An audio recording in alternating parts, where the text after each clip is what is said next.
Hello बच्चों, आज एक नए टॉपिक को लेकर आए हैं, जेरेंड और इन्फिनेटिव। तो सभी बच्चों को, मैक्सिमम बच्चों को ये प्रॉब्लम होती है कि जेरेंड और इन्फिनेटिव होता क्या है। भाई वर्ड तो सभी सुनते हैं कि भाई जेरेंड होता है कि इन्फिनेटिव होता है, लेकिन होता क्या है ये, तो जेरेंड और इन्फिनेटिव को कैसे हम यूज कर सकते हैं या कैसे हम एक किसी सेंटेंस में ला सकते हैं। तो आज इसी चीज को पढ़ने के लिए हम इस चैनल पे ये टॉपिक को लाए हैं। तो हेलो बच्चों, आप सभी को बासु एनसीईआरटी में आपका स्वागत है। तो जो बच्चे इस चैनल को सब्सक्राइब नहीं किए तो कब करोगे यार, चैनल को सब्सक्राइब करो, लाइक करो, शेयर करो, दोस्तों में ज्यादा शेयर करने की कोशिश करो। चलिए अब आते हैं टॉपिक पे।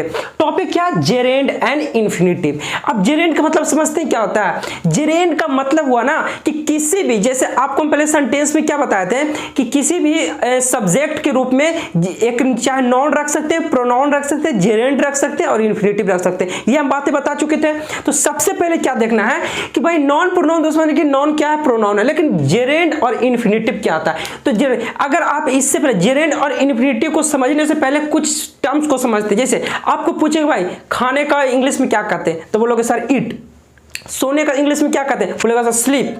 और कहोगे कि आप बोलोगे जाने का इंग्लिश में क्या करो, तो बोलोगे गो। आने का इंग्लिश में क्या बोलोगे कम। तो मैं बोलूंगा कि भाई साहब ये सभी गलत है, आप जो बताएं ये सभी गलत है। जैसे स्लीप, सोने का इंग्लिश में स्लीप, खाने का इंग्लिश में ईट, चलना वॉक, आना कम। हम बोले भाई साहब ये गलत है, ये इसका इंग्लिश नहीं होता है, ये इसका इंग्लिश नहीं होता है। तो क्या होता है भाई? बोले कि सर ये तो हम पढ़ते आ रहे हैं कि यही होता है। लेकिन नहीं, ये इंग्लिश नहीं होता है। इसका मतलब होता है, अगर बोले कि भाई स्लीप का, जैसे बोला कि स्लीप, सोना के बोल रहे हैं स्लीप बोल रहे हैं, तो स्लीप का मतलब होता है ये स्लीप। स्लीप का मतलब होता है सो। ये ईट का मतलब होता है खाओ। वॉक का मतलब होता है चलो, या कम का मतलब आओ। ये होता है इंग्लिश। ये खाना, सोना, चलना ये नहीं होता है। तो इसका क्या होगा सर? सोना का इंग्लिश क्या होगा, खाना का क्या होगा, चलना क्या होगा, आना का क्या होगा? तो देखिए, इसी को इंग्लिश में लाने के लिए, इसी को इंग्लिश में इसका मीनिंग निकालने के लिए ये जेरेंड और इन्फिनेटिव का यूज होता है। जैसे अगर बोलेंगे सोना की इंग्लिश में क्या है, तो चाहे आप टू स्लीप बोलिए चाहे स्लीपिंग बोलिए।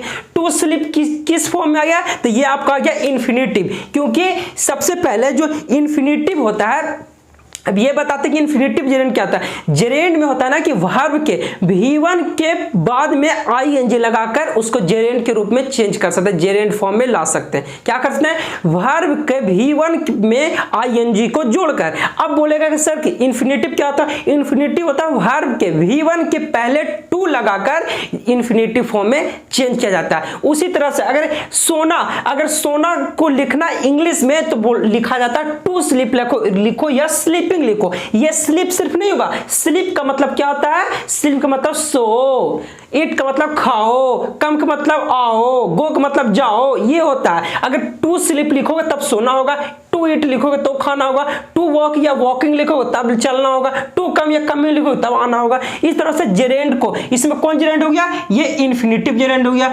इन्फिनेटिव यूज हो गया, इसमें जेरेंड यूज हो गया। इसमें इन्फिनेटिव यूज हो गया, ये जेरेंड हो गया। इसमें इन्फिनेटिव, ये जेरेंड, इसमें इन्फिनेटिव, ये जेरेंड। इतना समझ में आ रहा है? चलिए अब इस चीज को और एग्जांपल से समझते हैं कि अगर सपोज कि किसी भी जेरेंड को हम और किसी तरह ज्यादा समझ, चलिए अभी इस चीज को हम एग्जांपल में समझते हैं, ठीक है।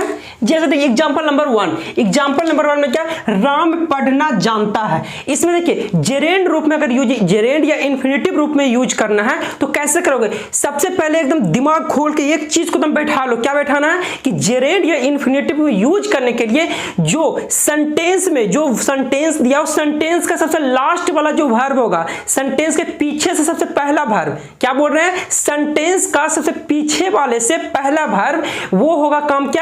जैसा टेंस बोलता है वैसा काम करो। वो टेंस पर डिपेंड करता है, जो टेंस बोल रहा है वो टेंस के हिसाब से उसमें काम करो, ठीक है। और उसके बाद वाले वर्ब में, उसके बाद वाला जितना वर्ब है, चाहे 2 वर्ब हो, 3 वर्ब हो, 4 वर्ब हो, 5 वर्ब हो, 6 वर्ब हो, जितना वर्ब हो वो अपने मन से यूज करेंगे, वो अपना दिमाग से। चाहे जेरेंड उसमें यूज कीजिए, चाहे इन्फिनेटिव लगा के यूज कर सकते हैं। अब बोलोगे कैसे? देखो अगर इसमें क्या है, इसमें है लास्ट से पहला वर्ब कौन सा है? जानता। जानता को क्या? जानना, ठीक है। तो जानता क्या है? जानता एक पहला वर्ब हुआ, तो सबसे पहले ये टेंस को जिस तरह से लिखना है उसी तरह से लिख लो। तो कैसे लिखोगे? जैसे राम राम नोज, राम न्यूज, ठीक है। राम नोज क्या है? राम नोज, राम जानता है, ठीक है। राम नोज, राम जानता है, उसको हम क्या बोले? पहला वर्ब है, पहला वर्ब को जो टेंस के हिसाब से जो लगेगा अपना लगा दो। ये पहला प्रेजेंट टेंस का है, तो प्रेजेंट का सिंपल प्रेजेंट में क्या हुआ? V5 का यूके एस या ईएस ये जो भी यूज करना है, ठीक है। अब पढ़ना, तो इसको क्या यहां पे या तो तुम जेरेंड लगा दो या तुम ये इन्फिनिटिव लगा दो, यहाँ पे जेरेंड लगा दो या इन्फिनिटिव लगा दो। तो यहाँ पे तुम लिख सकते हो राम टू रीड, पढ़ना क्या होता है? रीड। और ये क्या पे लेता है? या तुम इसको लिख दो reading. Ram knows to read या राम नोज रीडिंग, ये आप जेरेंड के रूप में यूज कर लिए, और ये इन्फिनिटिव के रूप में, सॉरी ये इन्फिनिटिव के रूप में यूज कर लिए, ये जेरेंड के रूप में यूज कर लिए। आप समझ में आ रहा? मतलब कर जो सबसे लास्ट में जो पहला जो भी वर्ब होगा उसके हिसाब से आप टेंस को, जिस तरह से टेंस बोल रहा है वो टेंस के हिसाब से आप उसमें लगाइए। उसके बाद जितना वर्ब आएगा 2 3 4 5 6 10 1000 जितना वर्ब आए सबको क्या जेरेंड या इन्फिनिटिव के रूप में लिखना होगा, ठीक है। अब इसमें एक और टर्म्स आता है इन्फिनिटिव में, इस जेरेंड या इन्फिनिटी में या तो सब्जेक्ट के रूप में रख सकते हैं या ऑब्जेक्ट के रूप में रख सकते हैं, ठीक है। आप बोलेंगे सर सब्जेक्ट या ऑब्जेक्ट रूप में कैसे रख सकते हैं? यहां पे देखो जो ये टू रीड या रीडिंग हो रहा है, यहां पे सब्जेक्ट क्या गया? राम। राम के बारे में बोल रहा है कि राम पढ़ना लिखना सब जानता है, जो भी है, तो राम के बारे में मेन सब्जेक्ट ये हो गया। नो क्या होगा? जानना, ये मेन वर्ब हो गया, मेन वर्ब ये हो गया। अब ये टू रीड ये ऑब्जेक्ट हो गया, लेकिन टू रीड और रीडिंग वर्ड्स यूज हो रहा है, मतलब कि ये इसमें इन ऑब्जेक्ट जो इन्फिनिटिव हो रहा है, इन्फिनिटिव ऑब्जेक्टिव इन्फिनिटिव, इसमें भी ऑब्जेक्टिव, क्योंकि ऑब्जेक्ट रूप में टू रीड या रीडिंग का यूज हो रहा है। अब इसके बाद में एग्जांपल आपको सब्र कीजिए, आपको इसके बाद एग्जांपल में क्या दिखाएंगे कि सब्जेक्ट के रूप में कैसे यूज किया जाता है किसी जेरेंड को या इन्फिनिटिव को। क्या बोल रहे हैं हम? सब्जेक्ट के रूप में जेरेंड या इन्फिनिटिव को कैसे यूज किया जाता है। यहां तो ऑब्जेक्ट के रूप में इन्फिनिटिव या जेरेंड को यूज किए। चलिए अब जैसे नेक्स्ट एग्जांपल क्या बोला कि राम पढ़ना और लड़ना जानता है, तो हम क्या बोल रहे हैं? जो सबसे लास्ट का पहला वर्ब, सबसे लास्ट का पहला वर्ब जानना, तो सबसे लास्ट का पहला वर्ब जिस टेंस में रहे उस टेंस को उसी तरह से लिखना है। ये भाई टेंस के हिसाब से चलेगा, ये मेरे हाथ में नहीं, ये जो टेंस इसमें बोल रहा है उस टेंस के हिसाब से चलेगा। जो लास्ट वर्ब ये टेंस के हिसाब से चलेगा, तो जैसे राम नो, ठीक है। राम नोज, राम जानता है भाई क्या? तो पढ़ना और लड़ना, तो इसको हम क्या लिखेंगे? जेरेंड के फॉर्म में या इन्फिनिटिव, दोनों किसी, अब आप पे मर्जी भाई, सब ये आपके हाथों में है, आपको जिससे ज्यादा मोहब्बत है उसको लिखिए, चाहे जेरेंड लिखे या इन्फिनिटिव लिखिए। तो इसमें क्या लिख सकते हैं? पढ़ना और लड़ना। यहाँ पे कितना वर्ब हो गया? एक तो पहला वर्ब, ये तो टेंस के हिसाब से चलेगा, ये एक वर्ब ये एक दूसरा वर्ब, तो ये टोटल 3 वर्ब हुआ। तो 2 वर्ब क्या, इसको हम या किसी को पहले लिखो, उससे कोई मतलब टू रीड एंड, पढ़ना और लड़ना, to fight, to read and to fight, ठीक है। अब उसी तरह से यहां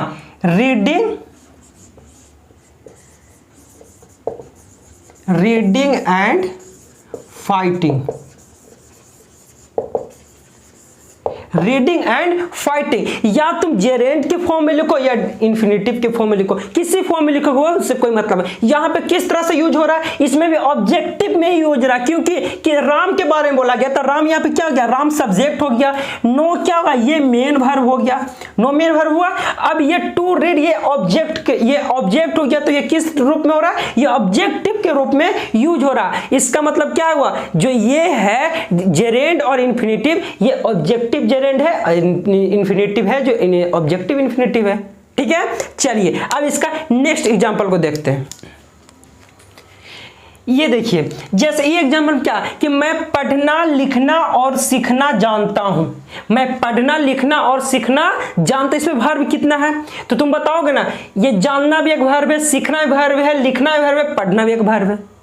ठीक है, तो इसमें क्या बोले थे, जो वाक्य होगा, जो सेंटेंस का सबसे पीछे से जो पहला वर्ब है उसके हिसाब से सेंटेंस चलेगा, उसके हिसाब से सेंटेंस बनेगा, जो टेंस का बोल रहा है उस टेंस का बनेगा। अब देखिए क्या कि मैं इसका जैसे बनाओगे तो क्या होगा, आई जानना का क्या, नो, आई नो, क्या बोल रहा है कि जानता हूं, मैं जानता हूं, यहां तक तो हो गया। अब क्या, पढ़ना लिखना और सीखना, तो इसको तुम कैसे बनाओगे, पढ़ना लिखना और सीखना को तुम कैसे बनाओगे, इसको चाहे जेरेंड के फॉर्म में लिखो या इन्फिनेटिव के फॉर्म में लिखो। इसको क्या लिख सकते हो, किसी को पहले लिखो पढ़ना, क्या होता है, टू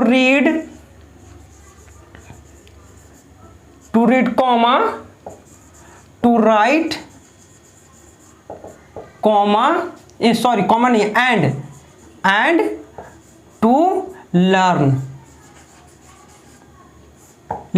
अब इसी को तुम किस फॉर्म में, अब जेरेंड फॉर्म में लिखना चाहो तो कैसे लिखोगे, जेरेंड फॉर्म में लिखने के लिए क्या करोगे, बस सभी में V1 है उसमें ING लगा दो, रीडिंग राइटिंग, ठीक है, एंड लर्निंग। ये क्या हो गया, ये आपको इन्फिनेटिव फॉर्म में लिख दिए, ये जेरेंड के फॉर्म में लिख दिए। अब इसमें बताओ कि जो जेरेंड या इन्फिनेटिव यूज हुआ, ये सब्जेक्ट के रूप में हुआ या ऑब्जेक्ट के रूप में यूज हुआ है, तो तुम क्या बताओगे, सर ये तो ऑब्जेक्ट के रूप में यूज हुआ। क्यों ऑब्जेक्ट के रूप में यूज हुआ, क्योंकि सब्जेक्ट तो आई है, ये कैसा सब्जेक्ट है, सब्जेक्ट, ये प्रोनाउन सब्जेक्ट है, क्योंकि आई किसके सब्जेक्ट, संज्ञा के स्थान पे आने वाला, नॉन किस जगह पे प्रयुक्त होने वाले शब्द है, तो ये आई क्या है, प्रोनाउन हो गया। नो ये क्या हो गया, ये हो गया सब्जेक्ट, ये हो गया मेन वर्ब।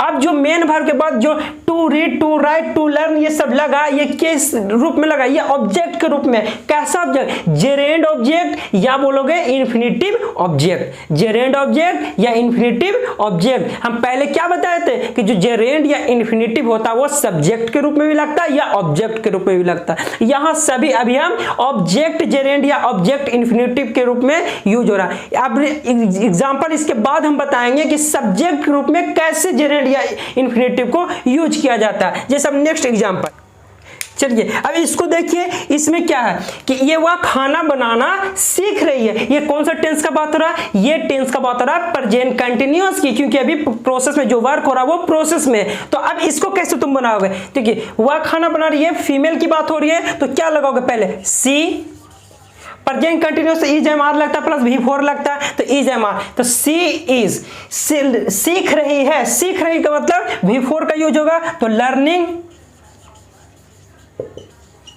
लर्निंग। अब यहां से दो बार जेरेंड के फॉर्म में यूज करना, इन्फिनेटिव के फॉर्म में यूज करना। तो सबसे पहले इन्फिनेटिव के फॉर्म में कैसे हम यूज कर सकते हैं, she is learning to made food, to made food. ये मत समझना खाना मतलब खाना, ये वर्क वाला खाना नहीं है, खाना मतलब भोजन, ठीक है, खाने का कम है नहीं हो रहा, ये भोजन की बात हो रही है। वह खाना बनाना सीख रही है, भोजन बनाना सीख रही है। इसमें क्या लिखोगे, मेडिंग फूड, ठीक है, क्या क्या, she is learning to made food या she is learning mading food, ठीक है। ये आपका ये जेरेंड फॉर्म में हो गया, ये जेरेंड फॉर्म में हो गया, ये इन्फिनेटिव के फॉर्म में हो गया, ठीक है। चलिए तो अब इसका हम नेक्स्ट, ये तो सब ऑब्जेक्ट के रूप में यूज हो गया, क्यों, क्योंकि देखिए ये क्या हो गया, ये मेरा सब्जेक्ट हो गया, सी कैसा सब्जेक्ट, प्रोनाउन सब्जेक्ट, इज क्या हो गया, मेरा हेल्पिंग वर्ब हो गया, और लर्निंग क्या हो गया, मेन वर्ब हो गया, और ये क्या होगा, एक तो ये जेरेंड हो गया, ये जेरेंड हो गया, ये क्या हो गया, जेरेंड ऑब्जेक्ट, ये इन्फिनेटिव ऑब्जेक्ट हो गया, ठीक है। चलिए अब इसका हम नेक्स्ट एग्जांपल समझते हैं कि सब्जेक्टिव जेरेंड में, अब जेरेंड इन्फिनेटिव में सब्जेक्टिव में कैसे यूज होता है, ठीक है, इसके बारे में हम समझते हैं। चलिए अब इसको देखिएगा, ये यहाँ पे पढ़ना एक अच्छी आदत है, इसको कैसे बनाओगे? जैसे पढ़ना एक अच्छी आदत है तो सबसे पहले किसको बनाना कि सब्जेक्ट रूप में जेरेंड या इन्फिनेटिव को रखना है। तो इसको बनाने का तरीका देखिए क्या होता है कि जैसे इसको बनाना है तो क्या लिखोगे, पढ़ना एक अच्छी आदत है, तो पढ़ना को क्या जेरेंड फॉर्म में लिखिए चाहे इन्फिनेटिव। अगर हम सबसे पहले जेरेंड फॉर्म में लिखते हैं, ठीक है, जेरेंड के फॉर्म में लिखते हैं, तो पढ़ना एक अच्छा, तो पढ़ना सबसे पहले हम क्या बताते हैं वर्ब के साथ आईएनजी जोड़ने के लिए, तो यहां पे आईएनजी लिखिए, तो पढ़ना क्या है रीडिंग, ठीक है, ये रीड के साथ आईएनजी लगा दें तो वो किस फॉर्म में हो जाएगा, जेरेंड के रूप में वो चेंज हो जाएगा। तो इसके साथ आईएनजी लगा दिए तो क्या हुआ रीडिंग, इसके और टेंस बना दो इज ए गुड हैबिट। ये किस रूप में आया, जो यहां पे जो रीडिंग यूज किया गया ये सब्जेक्टिव जो सब्जेक्ट है वो जेरेंड के रूप में यूज किया। जो ये सब्जेक्ट कौन सा जेरेंड सब्जेक्ट इसको बोलेंगे, ठीक है, कौन सा सब्जेक्ट, जैसे बोलते हैं कि नॉन सब्जेक्ट प्रोनाउन सब्जेक्ट, इसी तरह से ये कौन सा हो गया, ये जेरेंड सब्जेक्ट हो गया, ये जेरेंड सब्जेक्ट है। ये कौन सा रीडिंग क्या है, जेरेंड सब्जेक्ट है। ये तो समझ के हेल्पिंग वर्ब जो भी हो अपना ये ऑब्जेक्ट है। ये किस तरह से, उसमें क्या था कि ऑब्जेक्ट के रूप में यूज कर रहे थे, इसमें क्या है कि सब्जेक्ट के रूप में यूज कर रहे थे, बस यही फर्क था। जैसे आप अगर देखोगे नेक्स्ट एग्जांपल को देखें, सॉरी इसी का तुम देखोगे कि जनरेट, अगर इन्फिनेटिव के रूप में देखो, देखिए इन्फिनेटिव, ठीक है,